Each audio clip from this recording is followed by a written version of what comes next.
Alors, je m'appelle Caroline Audibert.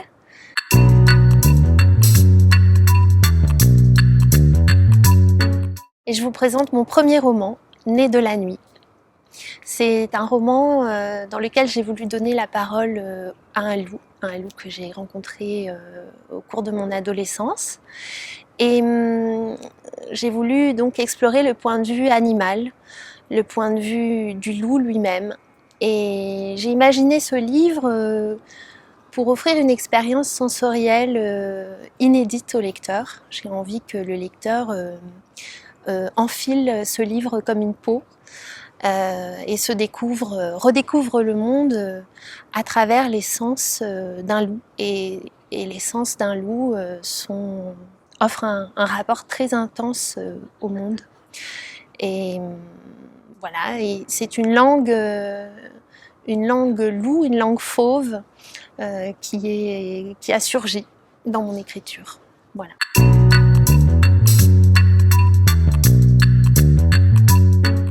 Mes mondes sauvages, c'est partout où je me sens comme Walt Whitman dans Song of Myself disait je suis large, je suis vaste, I am large, je suis vaste et je contiens des multitudes en fait.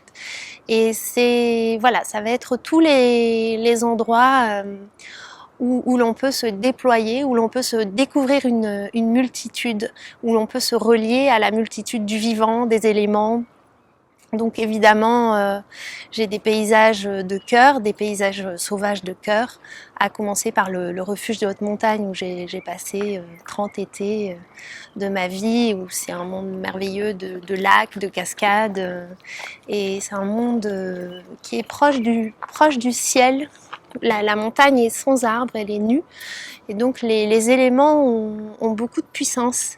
Et c'est vrai que c'est un rapport à l'intensité qui s'est développé chez moi dans cet univers-là, dans ces paysages-là de l'enfance que je recherche dans tous les mondes sauvages que je découvre, qui peuvent aller des forêts de mélèzes alpines à la mer, à la haute mer en navigation.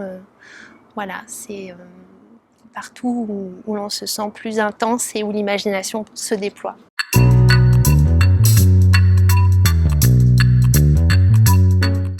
Alors, mes livres sauvages, je commencerai par les Métamorphoses d'Ovide, qui sont une exploration de l'âme humaine dans tout ce qu'elle a de plus sauvage, de plus fou, de la vie à la mort et le retour à la vie, et on passe par toutes sortes de cycles de résilience et qui prennent la figure de dieux ou de créatures magiques. Et ça, c'est vraiment, on s'approche vraiment du sauvage. Ensuite, je ferai un bond vers les textes comme Le Chant du monde de Giono, qui déploie une sensualité de la nature et un lien de l'homme aux forces sourdes, aux forces même parfois terribles qui agitent le monde, toutes les palpitations, voilà, des roches, de l'eau, des arbres, du ciel. Et puis en philosophe sauvage, je parlerai de Nietzsche, c'est vraiment le philosophe du corps, celui qui renverse les valeurs, celui qui philosophe à coups de marteau, et celui qui a cette audace de la pensée, d'aphorisme, la pensée comme un éclair, qui frappe comme un éclair. Et en poésie, j'aimerais citer John Keats avec ce recueil merveilleux, Non seul dans la splendeur.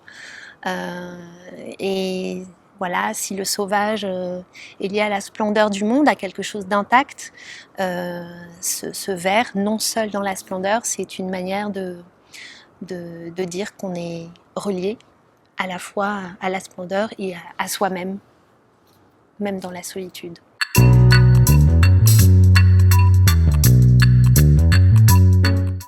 Ma musique sauvage, je vais vous parler de la musique qui m'a accompagnée pendant l'écriture de mon roman.